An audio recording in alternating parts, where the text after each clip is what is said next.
Good morning, peoples. Let's jump in here. YieldBoost is coming. Um, they originally were talking 23. They filed for a delay. But the key reason I'm doing this, and some of you saw this, I did, 3 or 4 weeks ago. But what I'm asking you guys this time is I have an interview tomorrow on Tuesday prior to the market's opening with Will Rhind. Will Rhind is the CEO of Granite Shares. Granite Shares is the company that's launching YieldBoost, and they have actually quite a number of funds already.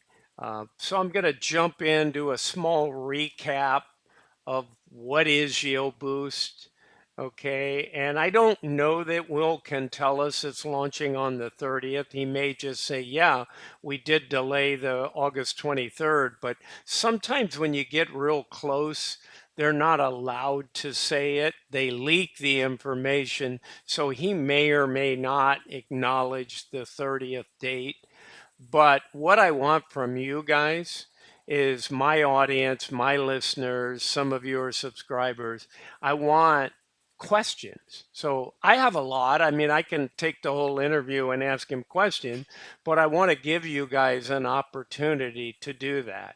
So some of the questions may get answered in what I tell you, but that also may trigger some additional questions. So if I get these anytime on Monday before Tuesday morning, then I'll have an opportunity to look at them and ask those questions for you guys. Okay, so let's jump in here again and understand what Yield Boost is. So Will and a lot of other CEOs are looking at the success that you people are showing and chasing yield. Not the bad part of just chasing yield, but you're looking for income. Otherwise, you'd all be investing in Nvidia and um, MicroStrategy and Coinbase and Tesla and other, you know, growth stocks. But instead, there's been a propensity to people saying, yeah, hey, I like this income idea, right? So Will gets it, so do other CEOs, and that's why you're seeing competition. So they're doing it slightly different. So let me go in and remind you of how they're doing it.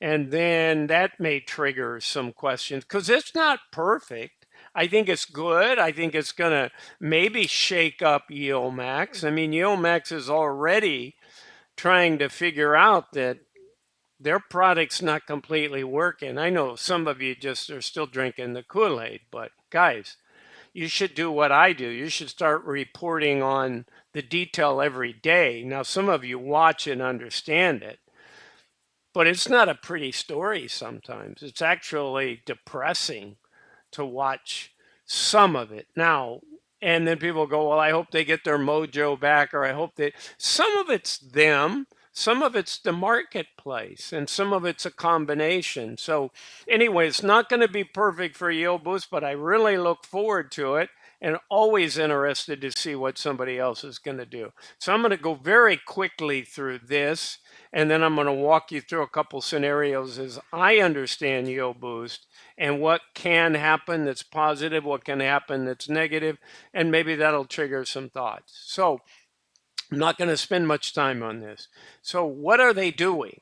They're taking, in some cases, this is different than YieldMax, only the part of saying they're going to take 2x and 3x ETFs and work off their shares. Well, that's not any crazier than taking a BITO as your underlying or a MicroStrategy. These are highly volatile, right? But when you start taking SPY and S&P 500 ETF, a 3X is your underlying, and you're selling puts on that, then you're really in the juice, right? You really got the adrenaline going here. Um, so That's different, but not entirely different. Remember when I interviewed Howard and we talked about Curve? So Curve had 7 funds. They're all like the Mag 7. There's no, yeah, I shouldn't say, there is an NVIDIA in there, but they didn't do NVIDIA with Howard Chan and Curve. They did the Big Six, if you will, the Mag 6 of the Mag 7. And then they didn't have any crypto. They didn't have a Coinbase. They didn't have a MicroStrategy. So if you look between Nvidia and Coin and Tesla and MicroStrategy, and you look at the Yomex funds, those are the ones that produce all the revenue in the up cycles. And those are the ones that most of you have made your money in and or lost your money if you were in Tesla, because Tesla was a perfect example when not to launch a fund, because they caught that $225 down to 100, and you're not going to win many. Neither will YieldBoost and neither will YieldMax in their current methodology. If a stock's going down 50%, guys, you're going to lose. Okay, despite the income, you're going to lose. All right. So they're doing things like TQQ, SPL, XPXL. And so what I did over here is I said, this is what Granite Shares is calling it. This is the fund, which is not, you don't have to know, but this is the fund that owns that leverage ETF where the options are. And these are big ETFs with a lot of shares traded and a lot of options traded. So it's easy for a fund like YieldBoost under Granite Shares to write the options they need to write. Remember, they're not owning the underlying. Okay. So in the Granite Shares, Will Rhind, CEO, they already have some 2x funds. So not unlike other, right? They got an Apple, an AMD, an Amazon, a Baba, a Coin, a Meta, Microsoft, Nvidia, and Tesla. So this will be fascinating that they're using it on these leveraged instruments. Well, Will Rhind, if you know anything about him, and I searched him up not just because of the interview when I was reporting, he was behind a lot of the high leveraged ETFs that were launched in Europe. He's a Brit by nationality. I assume he's living in the US for quite a while now. He's been pretty successful with Granite Shares here, but their regulators aren't quite as strict in Europe. And so they were able to have some 3x and 5x. And if you look at the history here, when I was trading precious metals, I used to use Nugget and Dust and some of those bull and bear 3x at the time.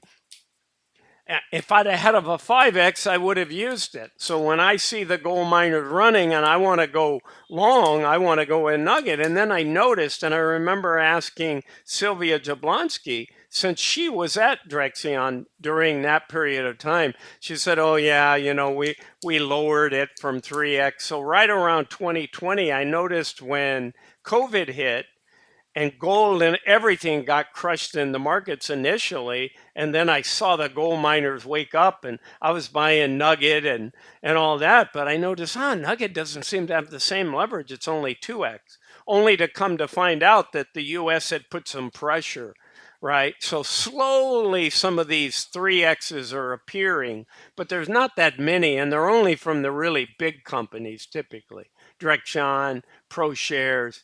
So you're not seeing any down here. So I'm fascinated at this. Well, let's jump into the essence. So please, guys, when I'm done with this, and I'll try to be quick, if you have a question for Will, put it in the comments of this video and say, Bruce, please ask Will this. It's exactly what I'll do. I'll put them all in there and I'll get as many as I can. If I see duplicates, I'll sort them out. If I have a question, hopefully I have time to ask you and you reply back, well, what did you really mean by this? All right. So this fund, all of the YieldBoost, they will sell put options on the underlying ETF. The fund will receive income from each put option contract sold, and they will receive that money at the time of selling it. Guys, think about that. So what happens in a fund in YieldMax? They create a synthetic long through buying a call and selling a put. Both those actions are bullish. They're choosing, and then they sell a weekly call, right? Typically the synthetics are out a month or something. When they sell that weekly call, that's more of a bearish bet. And the reason we say bearish, it's like a covered call. You're saying, I want some income. I don't think it's going to run crazy high, and I'll put it a few dollars up there. I'll keep the income if it doesn't go past it, and it's that simple. But it's a bullish bet. Guess what happens? So, in addition, the strategy will provide the fund with the opportunity to earn both time decay and for in the money put option contracts a limited amount of upside protection, basically up to the put option intrinsic value. So making it up, the underlying is trading at $100. So you write a 105 put, right? You probably wouldn't. You probably would write a 95 put, but you're trying to get premium out of the put, but you don't really want to get put. The only way you're going to get put is if it goes down. So I tend to think of up on the call, but I actually think they'll go at the market or slightly below the market because I said it's a bullish bet, right? They don't want it to go down. So they could go right at the market and collect their money. So that's what they want to do. They want to generate income by selling these puts that they never get put to. Well, they're very likely in the flex marketplace, where as an ETF fund, they can't own the underlying, especially in these single stock ones. They could in these ETFs that own a whole bunch of things. But I don't think that. So that's a good question for Will right there. I think in the single ticker ones, okay, especially where they're using theirs and some of the other ones, they're not too worried about that. Okay. They're only going to settle electronically and buy it back if it's a loss. So don't think ownership here. It's not a covered call in the traditional covered call. It's sort of a covered call strategy. Okay, so let's go through an action here. So these actions create a bullish bet. However, it's still possible in a move down, you are required to buy these back for big losses. So you need a flat or slightly up marketplace for these to make good income. And you're limited in what you can participate, right? So if you sold up $2 above the current price put, trading at $100, and you sold a 102 put and you got $4, right? If that stock runs to 120, there's no advantage for you. Once it's above 10, once it's above the strike price you rolled the put, you wrote the put, you're not going to get put it, so you get to keep the premium. It's only when it falls below the put price that they want to put it to you, but you don't want to own it, so you just electronically settle for the loss. Okay, they're never going to put it to you if it's a gain. They're only going to put it to you if it means it's losing, it's gone down. Okay, and in that case, you're going to buy it back for a loss. So you're limited in what you can really make. Well, guys, this is exactly what YieldMax is doing, except they're selling naked calls.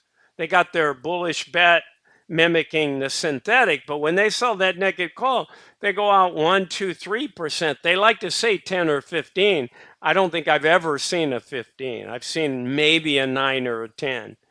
And once it runs past that, whatever that number is, 1, 2, 3%, then you start not only losing what they gave you, but you lose a lot more. Well, with the synthetic, you were making a lot of it, but basically it neutralizes, right? I mean, if you've got $3 that you can gain before you've exceeded the weekly call, then you're going to get the money for the 3 weeks in the synthetic. But once you run past it, dollar for dollar, just about, you're eating away all of your synthetic gain. So your net is you had a small gain. It's better to go up and get capped than it is to go massively down. Because remember, we always say, hey, you're not 100% of the downside. You might be 97% because you are collecting income. But guys, all I have to do is remind you of Tesla, right?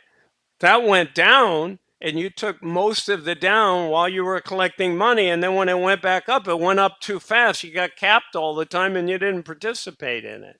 So that's the ugly truth. And I imagine this one has some of that, but I'm not seeing it on the upside. I'm thinking on the upside, they just don't participate in a lot of the upside, but they make money. As long as the stock stays flat or slightly above what they wrote the put at, they're going to make money. So anyway, I could go through and give you this scenario. You know, I sell a put option on a $50 stock for $2 out 2 weeks in the future when the stock's at 50. So I chose right where it's at. The stock stays above 50 and at expiration, I just keep the $2. Well, these guys are going to have to electronically settle. So they're going to go in and buy it for 1 cent or 2 cents or 3 cents, and they're going to take it off and they keep their $1.98, $1.97. Well, if the stock drops to 49.50, since they're going to be in the flex marketplace, they've got to go buy it back for 50 cents. But remember, they sold it for $2. So they still had a net gain. All the way down to $48, they're at 48. They're break even. They're buying it back for two, and they sold it for two. If it goes to 45, they got to spend five on something they received two for. So you can see why they have a massive exposure on a big move to the downside. Okay, but so does YieldMax have a big exposure on the upside if one of these stocks explodes up 50%. Right? They're going to get crushed, but they're making it over on theirs. So it'll be interesting to see if they line up all of these synthetic plays. I get that they're selling a put. Sounds like they're doing that, but they don't really talk about anything else. I don't know if they're buying and holding the underlying in the fund. Typically, if you have a single stock, that'll be interesting on an index because in theory, you could buy and hold the index and sell puts and do all kinds of things. So I have questions as well. So just fire them off in there. So I won't. I gave this last scenario. The stock rises quickly, well, at least the first week, and these guys will do that. If the stock just really takes off and they sold that put, and it's out a week, but the next day it goes way up, they could buy it back and write another one. You know, there's nothing ever that says they can't manage these things. So, guys, that's what I got for you. I'm excited to talk to Will and find out more. I'll have a few questions for him. So in the comments, please, if you have YieldBoost questions, throw them in. I mean, you can comment on the video. I like this. I didn't understand this, but please, if you have questions for Will Rhind, I'll be happy to pass those on. Okay, guys, that's all I got. This is not financial advice. I'm not a financial advisor for fun and education. See ya. Have a good one. Bye for now.